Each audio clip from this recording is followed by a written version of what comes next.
Vous savez, la manière dont on achète un livre, dont on se le procure, peut varier d'un individu à l'autre. Mais plus important encore, notre envie de se plonger ou non dans un récit peut varier d'un bouquin à l'autre. Pour certains, c'est parce qu'une bonne critique est parue dans la presse ou à la TV. Il en est aussi dont on entend parler par un ami ou une connaissance. Il y a aussi ce cas où, parce que nous apprécions un auteur en particulier, nous nous procurons son dernier ouvrage.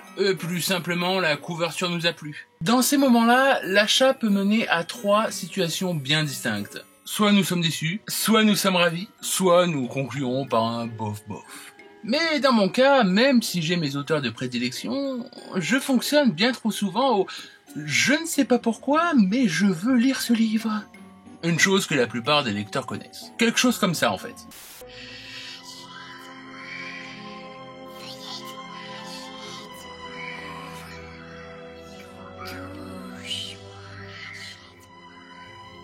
Je vais acheter ce livre. Non, stupide chroniqueur joufflu buveur de champomis, tu as déjà une bibliothèque pleine de livres. Mais il a besoin de moi, regarde-le. Il veut que je le lise. En plus, je ne connais même pas cet auteur. Raison de plus, prends plutôt un tic-tac ou un journal de Mickey. Est-ce que je t'ai déjà déçu? Oui.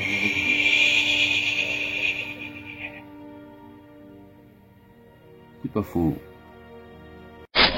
19 € s'il vous plaît.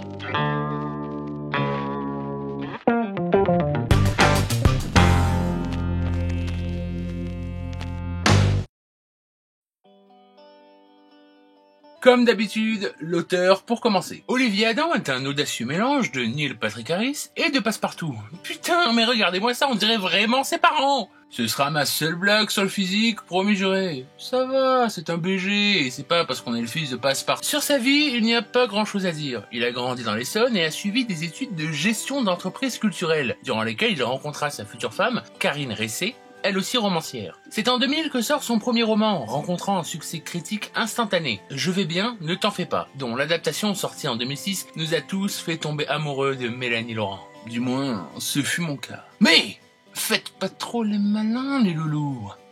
Je sais.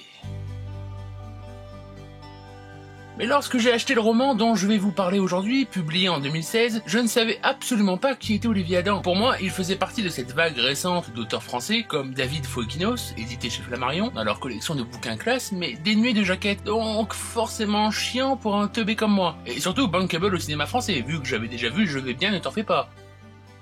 Est-ce que mes a priori étaient justifiés? Ouais, bande de coquinouilles, de coquinettes, je lis dans vos têtes. Eh ben, pour le savoir, laissez-moi donc vous parler de La Renverse, d'Olivier Adam.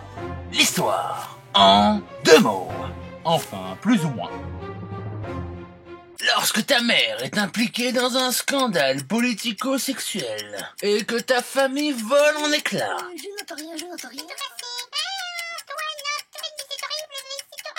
Et que tu tombes amoureux de la fille du dit homme politique avec laquelle tu finis par t'enfuir. J'ai rien compris. Sors-toi les doigts du cul. Arrête de te complaire dans ton mal-être, bordel. Je suis vide. Mon âme est noire. Mais ferme-la, putain. Je suis un incompris. Tu ne me comprends pas. Ils ne me comprennent pas. Personne ne me comprend. Et maintenant, l'histoire un tout petit peu plus détaillée. C'est délicieux.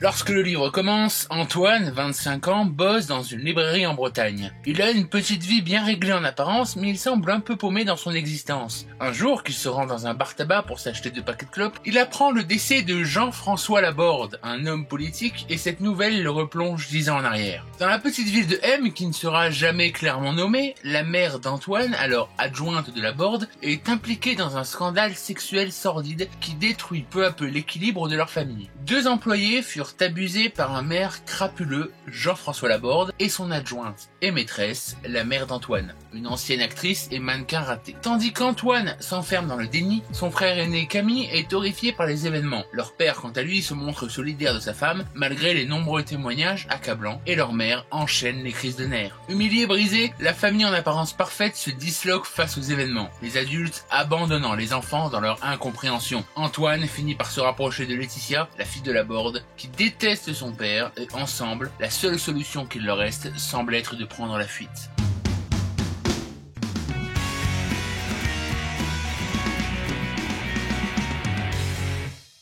L'écriture de Lévi Adam est efficace et très agréable. Il lui arrive de faire de longs paragraphes dénués de ponctuation, un peu comme Proust, rythmant les pensées d'Antoine. Ça reste de la bonne littérature. Pas excellente ni grandiose, mais fort bien écrite. Du peu que j'en sais sur l'auteur, je vous rappelle que ce jour, c'est le seul livre de lui que je lis, il semble beaucoup écrire sur le thème de la famille et des non-dits, des souffrances intimes des êtres qui composent cette entité à la fois étouffante et tellement importante dans nos vies, de la fragilité parfois trouble qui lie au-delà du sang les êtres qui la composent. Je m'intéresse peu à la politique. Disons que pour moi c'est une pièce de théâtre fort mal écrite et à débat où les acteurs sont tous décevants et jouent comme des pieds. Pourtant, lors de ma lecture de La Renverse, ce sujet a réussi à être omniprésent dans le récit sans devenir gênant. L'affaire Laborde, présentée dans le livre, est un miroir de celle de Georges Tron, ayant secoué le monde politique alors en plein scandale DSK au Sofitel. La manière dont les plaignantes furent décrites dans l'affaire Tron, comme issues d'un milieu défavorisé et psychologiquement fragile, est exactement la même que dans le livre pour Lydie et Célia, les deux victimes de Laborde. Lorsqu'Antoine se questionne sur la culpabilité probable de sa mère dans ce fait divers, il arrive à l'auteur d'utiliser un langage extrêmement cru, voire limite pornographique, pour provoquer un certain malaise.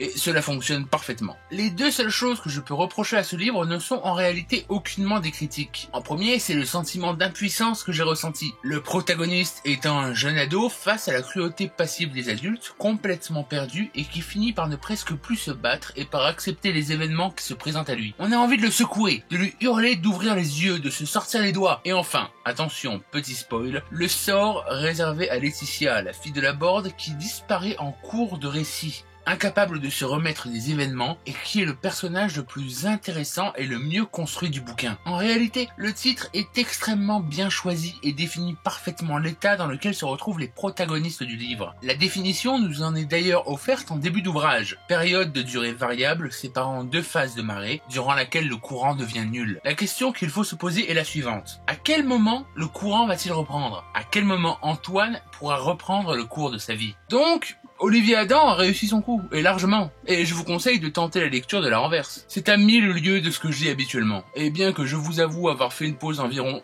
2 à 3 semaines durant ma lecture, je pense que c'est un livre qui vaut le coup. C'est pas rock'n'roll, c'est pas fun, c'est mélancolique et triste.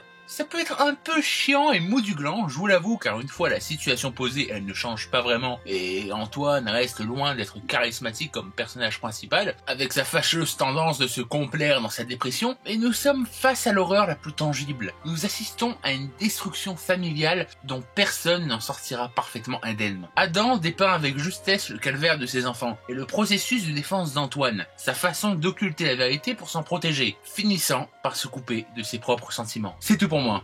Et je tiens à vous remercier car vous êtes 92 à me suivre. It was at this moment Jackson knew. He fucked up. En effet, nous ne sommes plus 92, mais bien 101. Je vous remercie vraiment du fond du cœur. Et d'ailleurs, si vous écoutez bien ce que j'étais en train de dire, à me suivre, et ça me fait incroyablement chaud au cœur. Je vous préviens, dès que le compteur des abonnés aura atteint la centaine, un petit concours sera à l'horizon. Mais tais-toi donc, beau gosse. Donc, en effet, un petit concours pour vous remercier. Laissez-moi juste le temps de trouver quoi, et comment, et où, et avec qui. Donc attendez-vous très prochainement à voir débarquer une vidéo qui vous donnera les modalités du concours comme on dit dans le milieu. Et d'ici là, je vous dis à très vite pour une nouvelle chronique du lecteur. Et vous souhaite d'agréables lectures. Je sais même pas par où commencer en fait. En même temps, c'est la première fois que je fais ça, donc vous m'excuserez si ça part un peu dans tous les sens, ou si je suis un peu trop confus. Faut dire qu'en ce moment, j'ai bien du mal à mettre mes idées au clair quand même. J'ai bien du mal à trouver mes mots. Enfin voilà, je vous dresse le tableau vite fait. Je suis né dans une famille plutôt aisée, j'ai toujours été...